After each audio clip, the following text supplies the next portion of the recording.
The story of any city can never be complete without the story of its music. Music City, y'all. Welcome.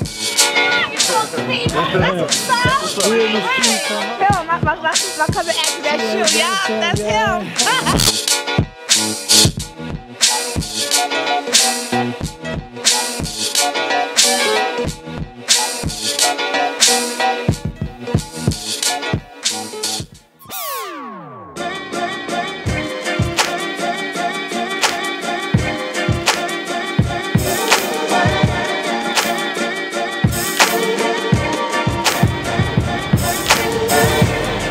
Yo, what's up? This is Garfield Bright, Music City.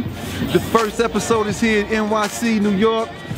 And yo, any history of any city first has to start with its musical template. And why would New York City be any different? As a matter of fact, I'm standing in front of the world famous Apollo Theater, right? Opened up in 1914, but was not always called the Apollo Theater. When Apollo first opened in 1914, it was leased out by Hertig and Seaman. They got a 30-year lease on the place. And they opened it as a burlesque club. You know, it was a white establishment. New York hadn't quite grown to be the black place that it was ultimately going to be. And so, of course, there was no admittance for black people, even in New York, in the North, in a spot like the Apollo Theater. But after the 30-year lease, somewhere around the 28th year, the 30th year lease, LaGuardia, the infamous, famous mayor of New York City, shut down the Apollo pretty much in effect because he had the anti-burlesque campaign going. You know, they wanted to make the city a different kind of mold, and that burlesque piece was inviting a lot of, you know, especially like on Broadway and places like that, a lot of the hookers and prostitutes or workers, as we would call them, were kind of like keeping people, the same way they're using gentrification now to get the element out of the community, that's the black element, so the people can come in and invest. It was the same kind of dynamic then with the burlesque and those kinds of like customs. They want to change the culture. So LaGuardia comes in, changes it, shuts it down, but it reopens in 1934 under Cohen was the original owner. And in lieu of the fact that there was a burgeoning, you know, African American influx to the city like Chicago and New York and stuff like that for the industrial pretty much piece, black people can get jobs, they renamed it the 125th Street Apollo Theater. And it catered to the black. They came out with the variety show format, and it was on. Many of the greats that we recognize in black music and all genres of music, including yours truly and the group SHAI, performed at this Apollo Theater. I mean, even Little Lauryn Hill, people like that have performed. The Sarah Vaughan, all the John Coltrane, Miles Davis. You can go Luther Vandross, Prince even. I mean, you can go all the way even further than that. Like some of the, you know, Count Basie and the original pioneers contributed much to this space. But ultimately, even that dimmed down. Percy Sutton was a famous person. He he took over ownership in 1981 of the Apollo Theater. And that was a big move, a power move, because a black man took over ownership. And they ended up creating a recording studio and a film studio within the spot and reopened the amateur night again. And so, you know, for all those years with Kiki Shepard and rubbing the little wooden piece and Sandman, bringing us countless moments of just joy and laughter. No format was ever quite pulled off like the Apollo Theater. It never will be. And it's one of the hallmarks of New York City. And when you talk about music, you can't talk about New York City and not mention the Apollo Theater. SHAI, we even got a chance to come here and do a tribute to the greats. We got to do a tribute to the Ink Spots. And we were in here singing Java Jive, you know. I love the Java Jive and it loves me. Coffee and tea and the Java and me. A cup. Wait, what? Oh, Boston beans. All right. Soybeans. Yeah. Green beans. I said a cabbage and greens. See, I'm not keen over bought up bean. Unless it is the silly bean, boy. And so in 1934, when the amateur night first opened up, I want to take you expand a little bit to just give you an idea of what was going on in the world. I mean, in 1934, we had the first Masters golf tournament. Think about that, Masters, the implications of that first of all, but we had the first Masters golf tournament. In 1934 also, like in Austin, Texas, we had the first laundromat being developed. Think about that. We also had like residuals from the Great Depression, and we had the big dust bowls going across the country. That people were starving and famine was rampant. But more prominent and probably more pertinent to New York City that I stand in is when Master Fard Muhammad and the Honorable Elijah Muhammad got together, and he was a student. You know, the Nation of Islam was up and running with Honorable Elijah Muhammad being the first one who was raised. And that was prominent because what that ultimately spawned is the 5%, you know, of Nation of Gods and Earths, which Clarence 13X was, you know, they call him the father, Allah the father in that movement. And hip hop that coming out of New York would not have been as impactful as it probably was without the influence of the 5%ers. You know, you got Big Daddy Kane, you got Rakim Allah, you got a plethora of people who, you know, the Brand Nubians. You got so many people, even in the Zulu Nation, who subscribe to the 5% philosophy.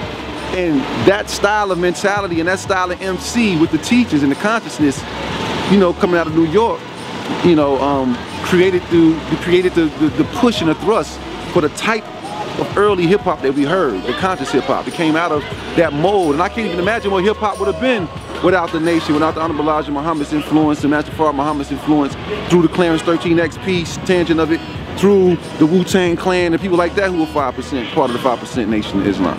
So all of that 1934 stuff was rich, and ultimately in 2017 I can stand here saying that I'm greatly influenced by that year, 1934, and one of the residual icons that came out of it. We're looking at the Apollo, y'all. Never sleep on your history. This is New York, but this is a worldwide thing that's affected. Apollo. Music City, y'all. Yeah. Allah born culture divine.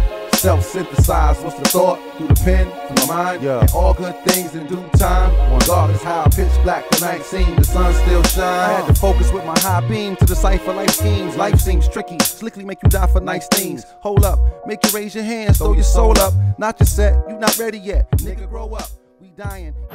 Yo, definitely, when we talk about Music City, we could not miss probably one of the most important features in this Music City of New York. The birthplace of what has replaced pop culture as the prominent pop culture icon, hip-hop. The home of hip-hop is right here. Cedric and Cedar, we on the corner of Cedric and Cedar Boulevard, where a young man named Clyde Campbell, better known as Cool Herc, you know what I'm saying, was throwing a party for his little sister in the rec room in Cedric and Cedar Projects. And what came out of that is that block party that set off what we know as hip-hop. And he came out with the little, you know, 2 turntables, had a little merry-go-round technique, you know what I mean, where he was isolating the break beats and extended that. You know, you had the break boys coming out like forming and starting their little thing up culturally. Then you got Grand Wizard Theodore, you know, who came into the game with the scratching and added the scratching, you know what I mean?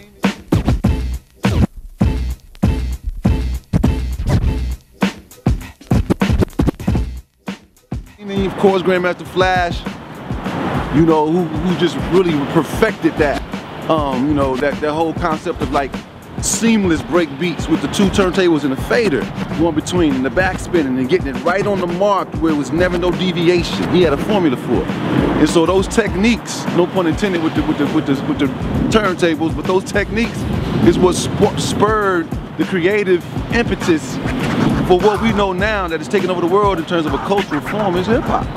I mean, and it wouldn't be, you know, any KRS Ones coming out the Bronx, or, you know, anybody of that ilk coming out of the Bronx, or it wouldn't be no Nas coming out of Queens, or Run DMCs coming out of Queens, or even the Sugar Hill Gang that got put together, you know, early on in the days. It wouldn't, you know, Sugar Hill Records. It wouldn't have been no Lyer Cohen's able to, you know, do what they did. Rick Rubens and Russell Simmons, you know, it wouldn't have been people who can eat off of a cultural product that they don't even necessarily like. You know, that phenomenon wouldn't have happened. It wouldn't have been Timberland making a whole bunch of money off of brothers rocking their shoes, you know what I mean? It wouldn't have been none of that. You know, the pulse of hip hop, this is the epicenter. This is where it began. You know what I mean? It wouldn't have been no Wu-Tang Clan, you know what I mean? Buckshot Shorties, you know, like I said, Tribe Called Quest, rest in peace, Phife Dawg. You know, and the plethora of people, you know, even going to the West Coast with the whole Death Row era and the Sloops, all those great people. When the, you know, Grandmaster Flash and Furious 5, let's not forget the Pioneers, let's not forget, you know, Mohandas Dewey's, better known as Kool Moe Dee. You know, and the epic battles between him and LL and LL and LL putting cannabis out of business, and you know the list goes. LL had battles with everybody named Mama. You know, Mama said knock you out was like that's probably his theme song. But nah, hip hop is here, man, and it's impacted me as an educator. You know, it's impacted everybody around the globe. You know, even people who don't really know about it know about the fashion. You got Japanese people out there breakdancing their hearts out off of something that started pretty much right in this epicenter right here. There's a vibration that really took over the world, and I'm proud to say that I identified myself as being a hip hop head. And I'm standing here where it all began, Music City, y'all, Bronx, New York. Cedric can see the projects. Big up, don't stop, don't quit. Some niggas will murk you, stuck going in concentric circles. In the future tense, what you hear is freeze. Express slab by Popo, it's confiscating your trees, your burner, your stash spot, your score. Yeah, they want your whole soul till it's all gone, it's no more. Locked out is worse than locked up, hazy, grimy, credit fucked up. And you done got lazy finally. Out is worse than locked up, hazy, grimy, credit fucked up. And you done got lazy finally. It's a la born culture divine. Self-synthesized, what's the thought? Through the pen, from the mind, and all good things in due time. Regardless how pitch black the night seems, the sun still shine. A la born culture divine.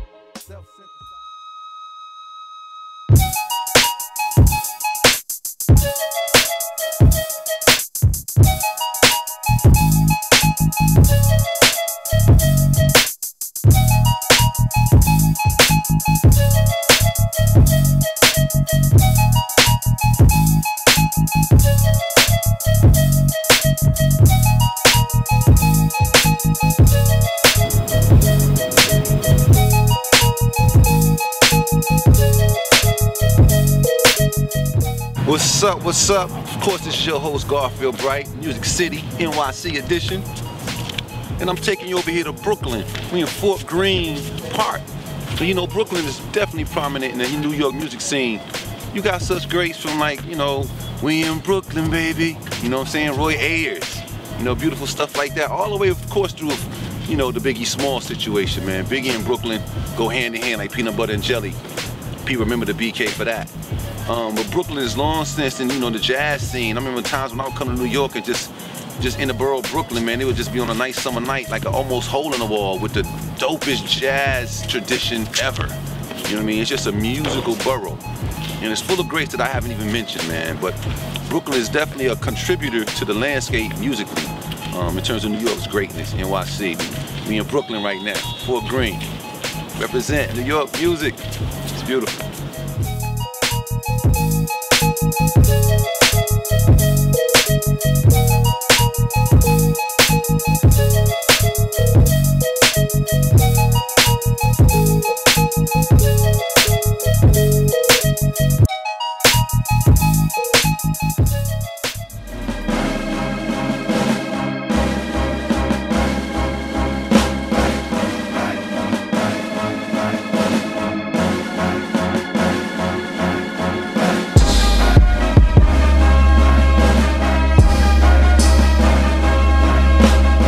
Welcome to Music City, NYC edition. This is Garfield Bright, your host.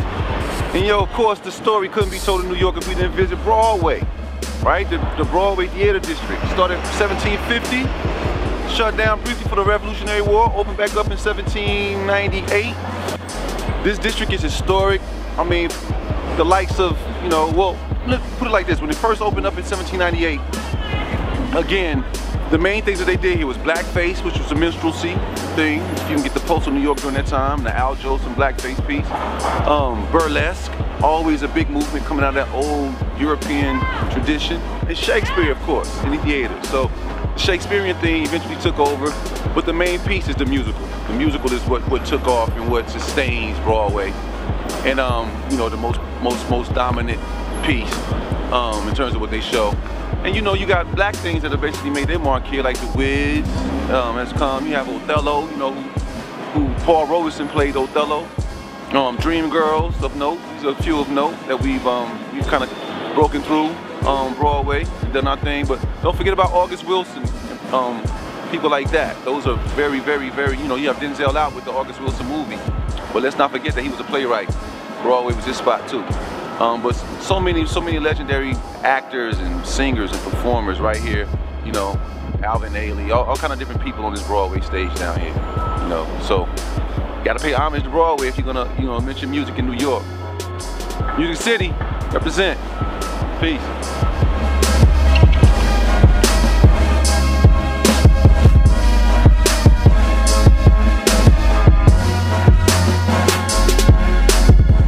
Look, want to thank y'all for tuning in, checking us out, traveling with me and exploring all these boroughs in the name of music, uncovering all the different things and aspects that we saw today. It was a beautiful thing. New York got a lot to offer in terms of its music history. Yeah. And yo, indirectly, everybody's a part of it, man. You know, because it traversed the whole landscape and became international, most of it. So without any further ado, I'm gonna sign out.